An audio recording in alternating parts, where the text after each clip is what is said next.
नमस्कार, मैं रवीश कुमार। कहीं 0% मतदान तो कहीं 5 से 8% तक कम मतदान तो कहीं मतदाता सूची से ही लोगों के नाम गायब।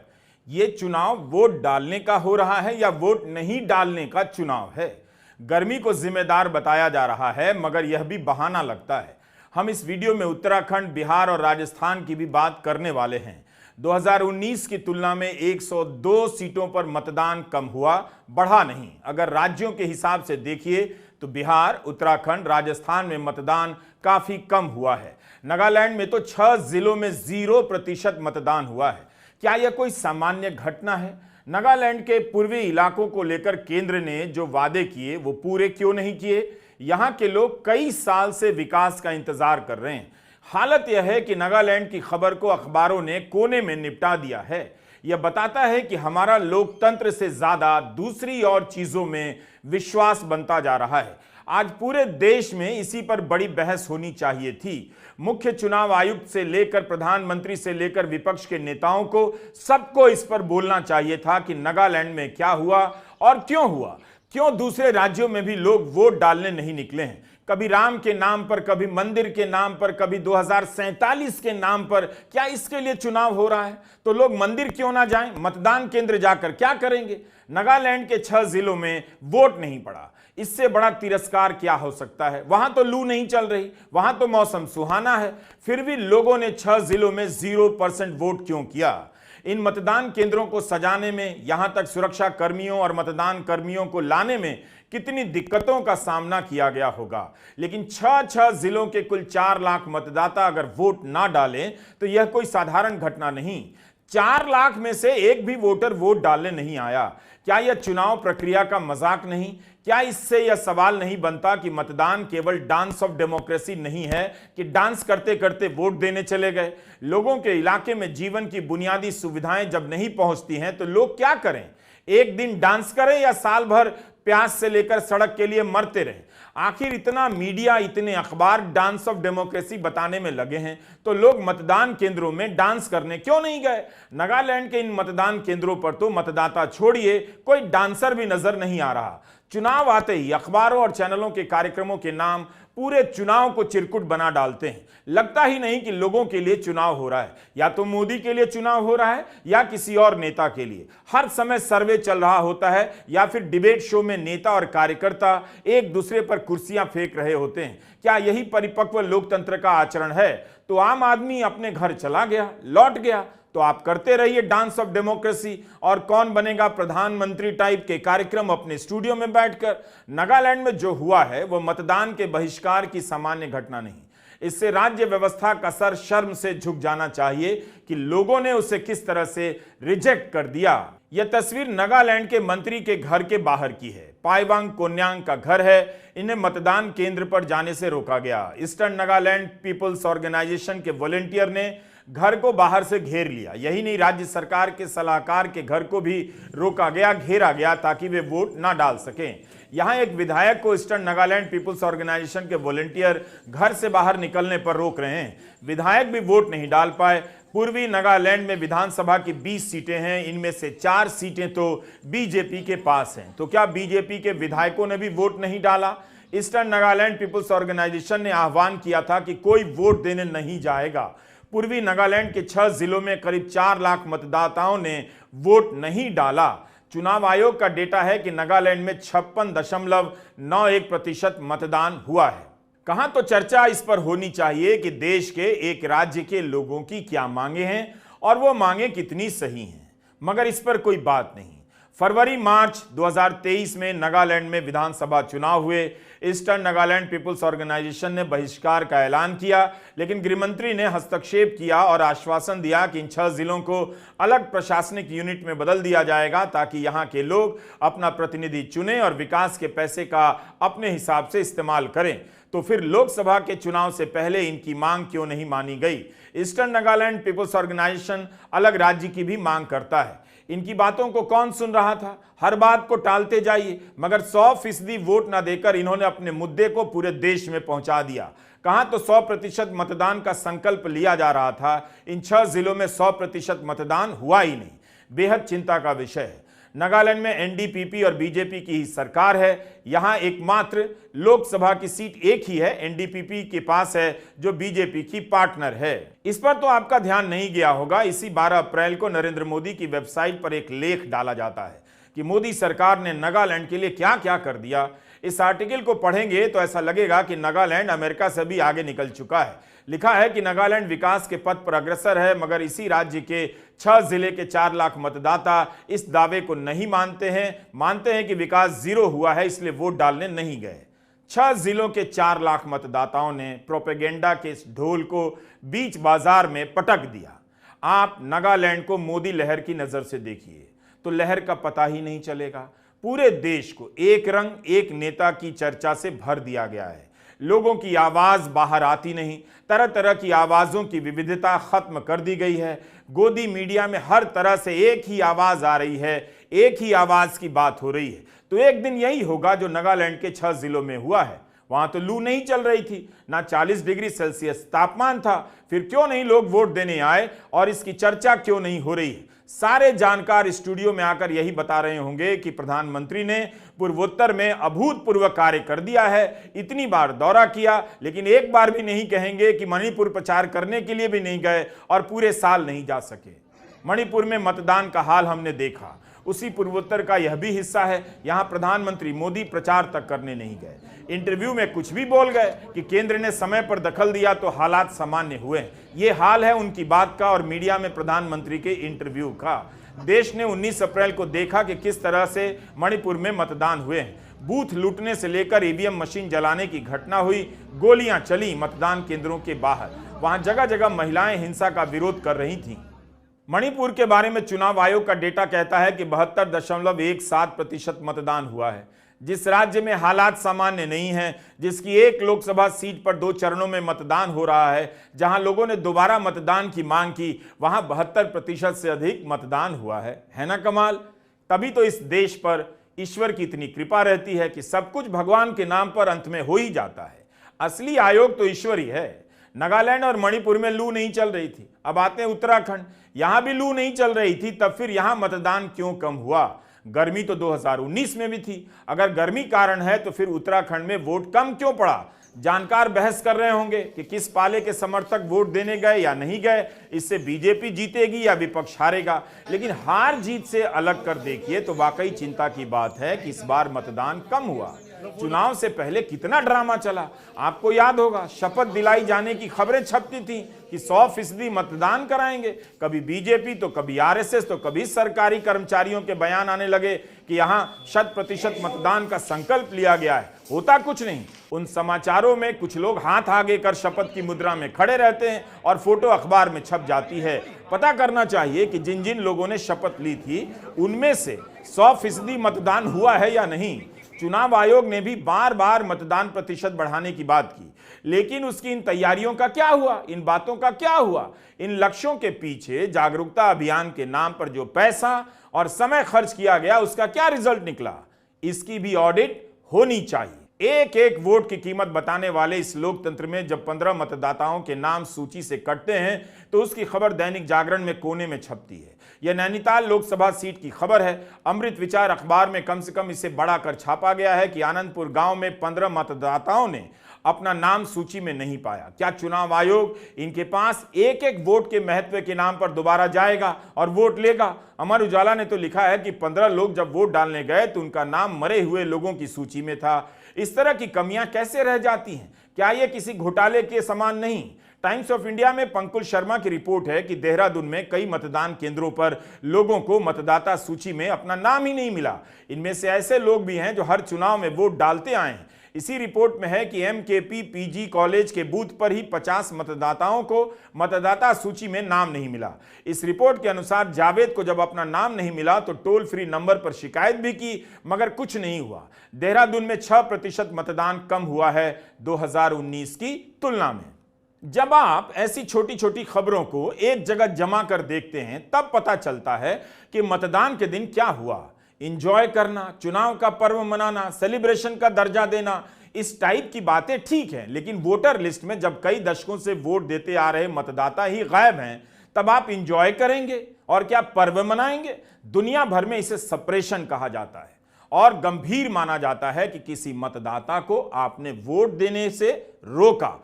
चुनाव आयोग को बताना चाहिए कि राष्ट्रीय स्तर पर ऐसी कितनी शिकायतें आई हैं और उन पर क्या कार्रवाई होगी।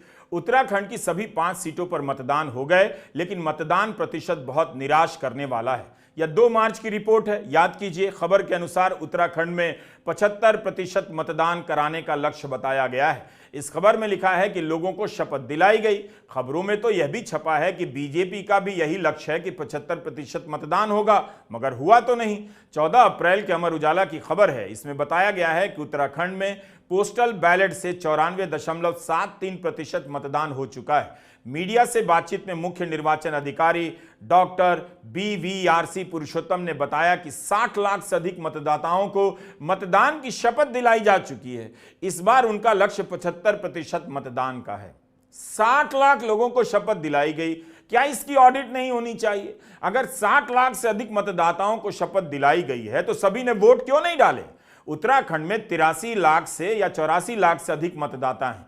आप 60 लाख से अधिक मतदाताओं को शपथ दिला देते हैं, मगर ये सभी वोट डालने नहीं आते। ये कैसे संभव है? और जब वोट पड़ा तो 60% का भी औसत नहीं।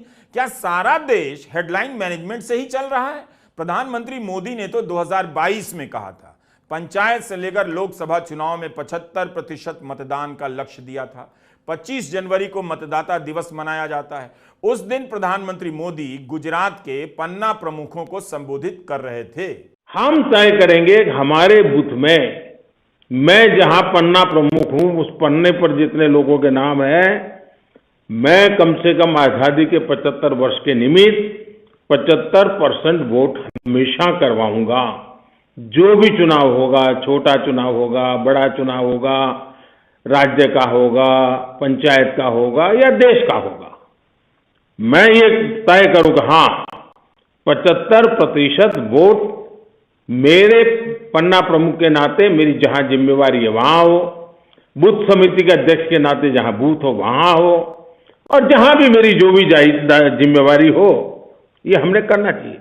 लगता है बीजेपी का पन्ना प्रमुख और बूथ प्रभारी भी प्रधानमंत्री का यह संदेश भूल गया।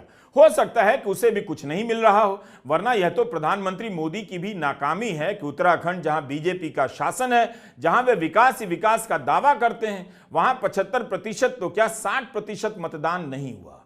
मूल बात है कि मतदान ज्यादा हो, इसके लिए क्या किया जाता है, और जो भी किया जाता है उससे केवल हेडलाइन बनती है या उसकी ऑडिट भी होती है, समीक्षा भी होती है। यहां एक और चीज नोट कीजिए, सारा जोर मतदान पर है कि मतदान का प्रतिशत बढ़ाना है। मतदाता किस बात पर वोट डाले, उसके पास बराबरी से सूचनाएं पहुंच रही हैं या नहीं, विपक्ष के उम्मीदवारों का पोस्टर होर्डिंग है या नहीं, या केवल चारों तरफ बीजेपी का ही होर्डिंग नजर आ रहा है, इस पर कोई बात नहीं होती। उसके मन की बात नहीं सुनी गई तो वह घर बैठ गया। आप बनाते रहिए इतना उतना प्रतिशत मतदान होगा। आज उत्तराखंड के तमाम अखबार और वेबसाइट इस तरह की खबरों से भर गई हैं कि 75% मतदान कराने का लक्ष्य हवा में उड़ गया। उल्टा इस बार 2019 की तुलना में मतदान कम हुआ। 2019 में 64% मतदान हुआ था, तब बीजेपी को राज्य में 61% वोट मिला था। इस बार 53.56% मतदान हुआ है। यह नैनीताल है। मतदान कर्मचारी ईवीएम लेकर लौटे हैं, लेकिन जिस उत्साह से फील्ड में गए थे वो अंत में निराशा में ही बदल गई होगी। नैनीताल जिले में ही करीब 2% मतदान कम हुआ है। 2019 में यहां 63.15% मतदान हुआ था, इस बार 61.35% मतदान हुआ है। अल्मोड़ा में 2019 में 55% मतदान हुआ, इस बार तो 46.94% ही मतदान हुआ।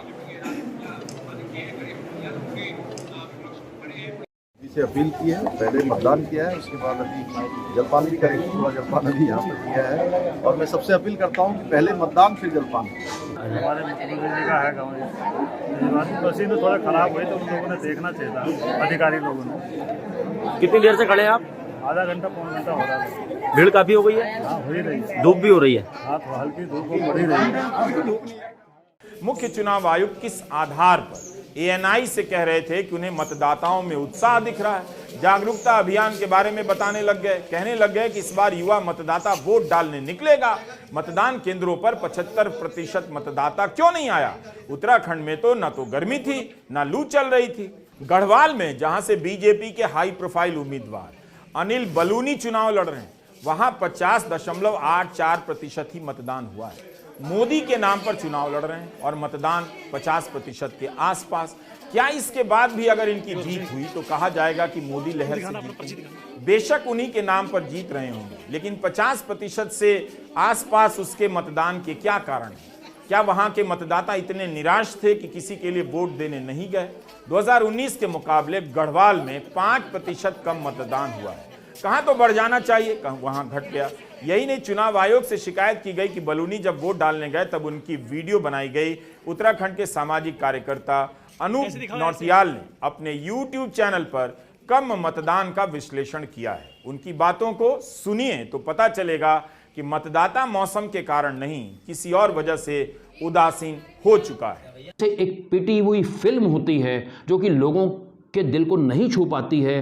कहीं ऐसा तो नहीं है कि जो पॉलिटिकल पार्टीज ने, जो दो प्रमुख राजनीतिक दल हैं, विशेष तौर पर जो रूलिंग पार्टी है, जो उन्होंने मुद्दे उठाए वो पब्लिक के मुद्दे थे ही नहीं। भाई पब्लिक के मुद्दे तो उत्तराखंड का जो युवा है, इस समय लाखों की संख्या में यहाँ पर बेरोजगार युवा हैं, तो चाहे वो बेरोजगारी का मसला हो, चाहे वो महंगाई का मसला हो, चाहे वो पलायन का मसला हो, चाहे वो wild life man animal conflict का मसला हो, चाहे वो जलवायु परिवर्तन का मसला हो, जो लगभग 500 गांव जो हैं जिनका विस्थापन होना है, चाहे उनका, ऐसे तमाम मुद्दों की फेरिस्त उत्तराखंड राज्य में। क्या ये सारे के सारे जो जेन्युइन मुद्दे थे ये हाशिए पर रख दिए गए और जो ऐसे मुद्दे थोपे गए जिससे उत्तराखंड का जो वोटर था बिल्कुल विमुख हो गया?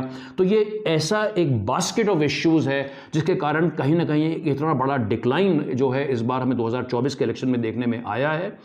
भले बीजेपी जीत जाए, लेकिन बेरोजगारी से लेकर महंगाई के मुद्दे पर जनता की उदासीनता बता रही है कि पोस्टर और होर्डिंग पर केवल नरेंद्र मोदी का फोटो लगा देने से और अकेला छाप देने से मतदाताओं में उत्साह पैदा नहीं हो जाता है। क्या आपने नोट किया कि ज्यादातर जगहों पर उम्मीदवारों के भी फोटो नजर नहीं आते, केवल मोदी का ही फोटो पोस्टर या होर्डिंग में नजर आता है।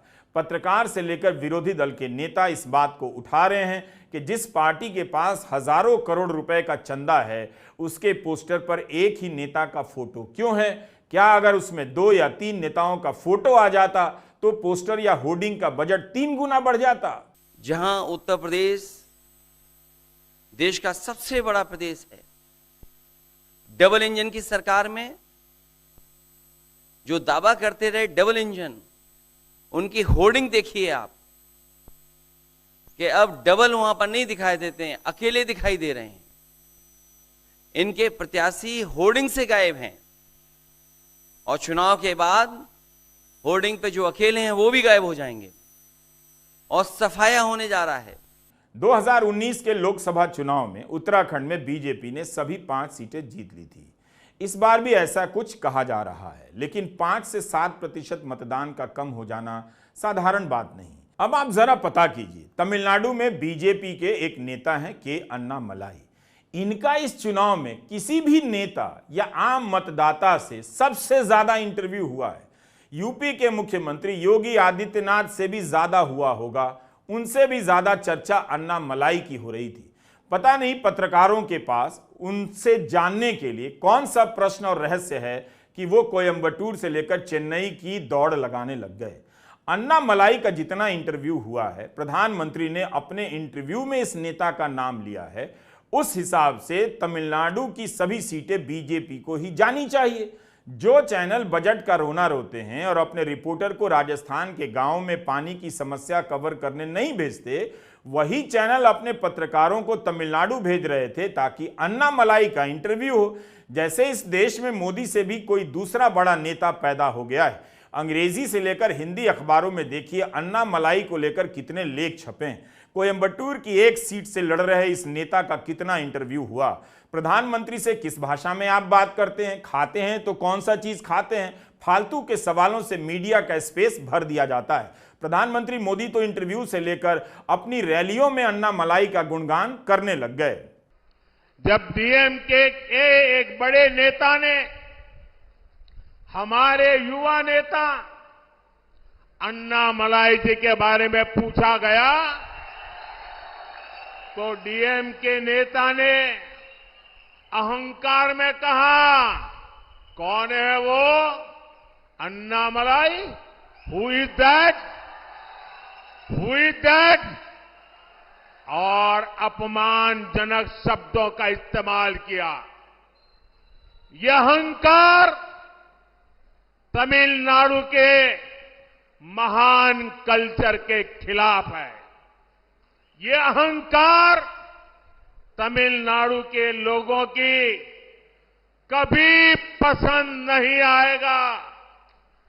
एक पूर्व पुलिस अफसर के लिए, बैकवर्ड क्लास से आने वाले एक युवा के लिए, ग्राउंड पर इतना काम करने वाले युवा के लिए जो शब्द डीएमके ने कहे हैं, वही उसका असली कैरेक्टर है। सारा गोदी मीडिया और सारी बीजेपी मोदी का प्रचार कर रही है और मोदी अन्नामलाई का। ठीक है, आप नेताओं का इंटरव्यू करें, किया जाता है, करना भी चाहिए, मगर कहां अति हो रही है उसे भी समझना चाहिए। यहां मुख्यमंत्री से लेकर तमाम स्टार प्रचारक बीजेपी के घर बैठे रह गए, रैली की रैली करके लौट आए, मगर इंटरव्यू चल रहा है अन्नामलाई का। हालत यह है कि अन्नामलाई भी कह रहे हैं कि दोबारा चुनाव कराने की मांग करेंगे। वोटर लिस्ट में मतदाताओं के नाम नहीं थे। यह किस पर सवाल है? क्या यह चुनाव आयोग पर सवाल नहीं? उनका कहना है कि कोयंबटूर में 1 लाख मतदाताओं के नाम गायब कर दिए गए। यह तो बहुत बड़ी बात है। चुनाव आयोग कर क्या रहा था? इतनी बड़ी संख्या में मतदाताओं के नाम कैसे गायब हो गए? बीजेपी के पास धन दौलत कार्यकर्ता सब है, बल्कि बीजेपी के पास ही है, मानव संसाधन से लेकर कार्यकर्ता तक। तब क्या इन्हें यह बात पहले पता नहीं चली कि 1 लाख मतदाताओं के नाम मतदाता सूची में नहीं है? एक से एक जमीनी नेता इस देश में है जो राजनीति की सीढ़ियां कितने संघर्षों के बाद चढ़ते हैं, फिसल जाते हैं, चढ़ भी नहीं पाते हैं। लेकिन कोई आईपीएस की नौकरी छोड़कर राजनीति में आ गया तो यह बड़ी बात हो गई।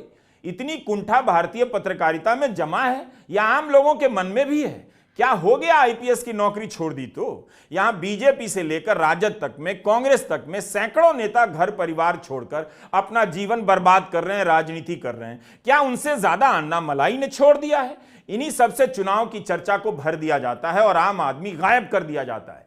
इस बार चर्चा से भी गायब हुआ और मतदान केंद्र से भी कई जगहों पर गायब हो गया।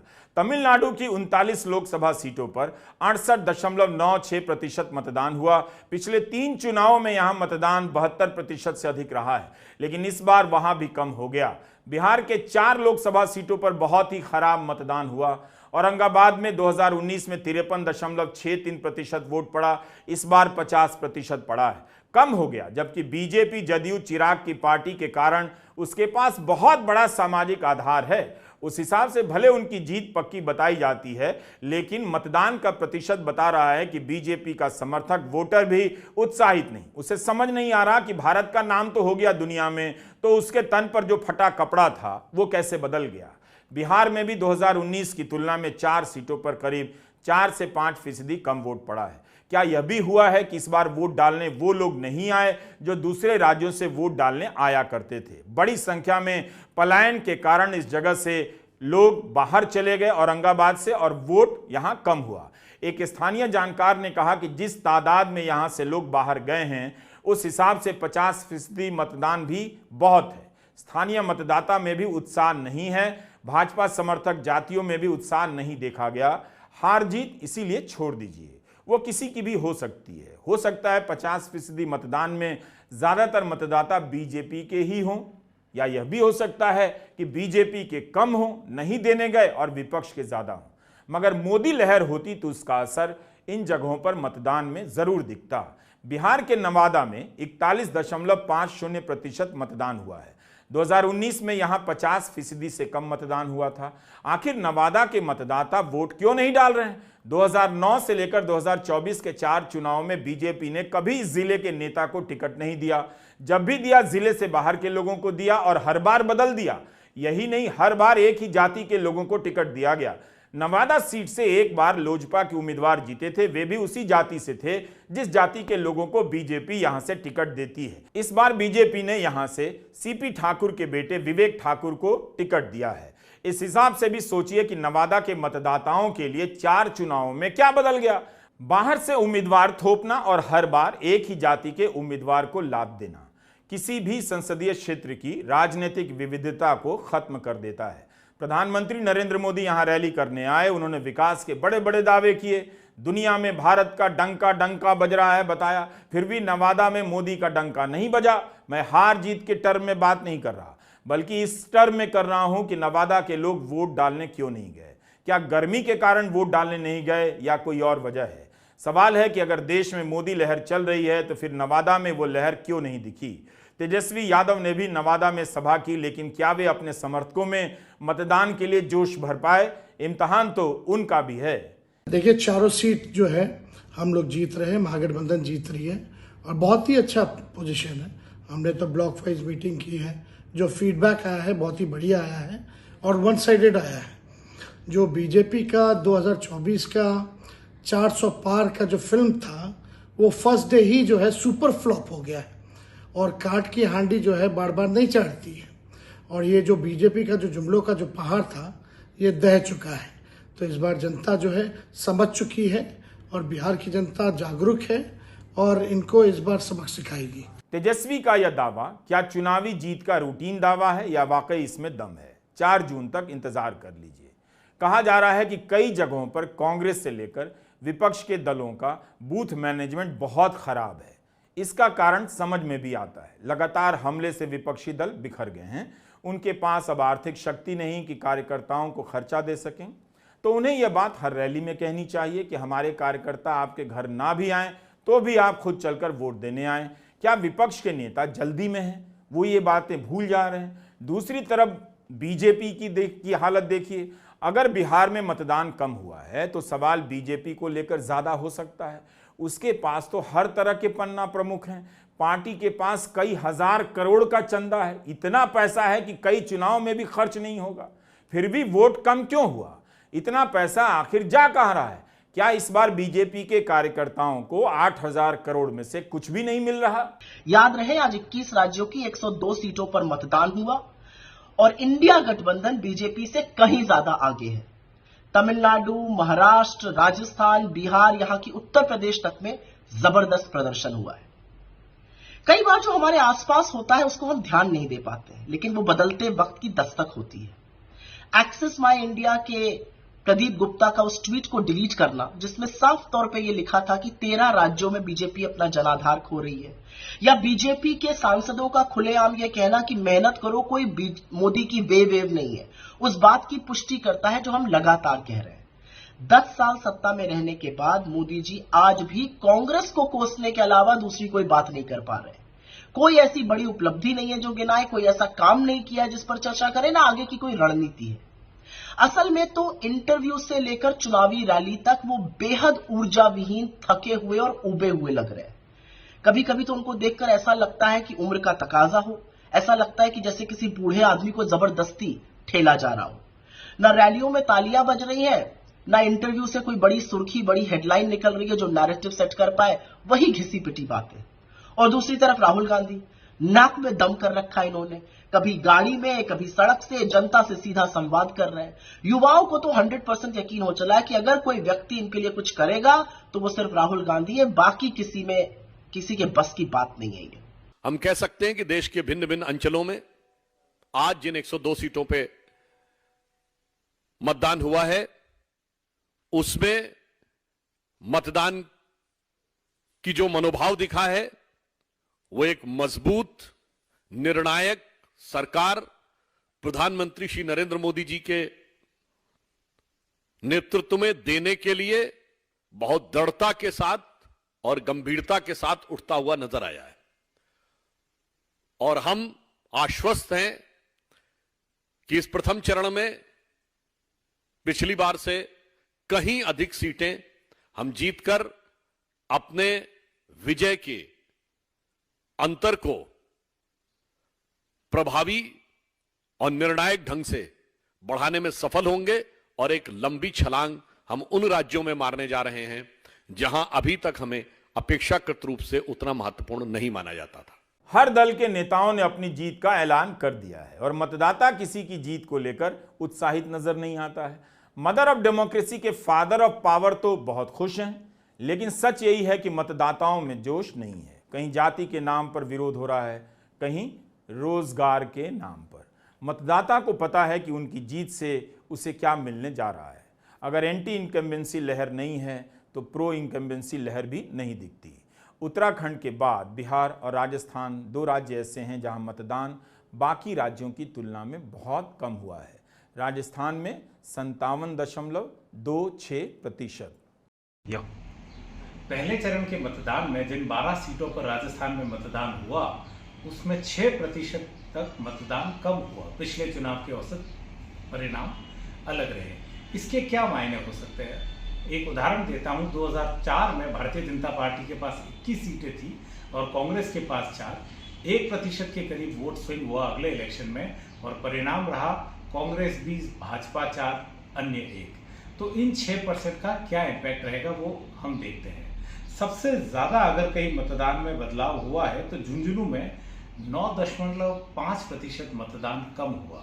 यानी यहाँ पे जो कांग्रेस कैंडिडेट है ब्रजेंद्र ओला, उनको एक बड़ी एज मिल रही है। इसी तरह चूरू की एक चर्चित सीट है जिसपे भी मतदान करीब 3% कम रहा। यहाँ पे भी कांग्रेस को एज है।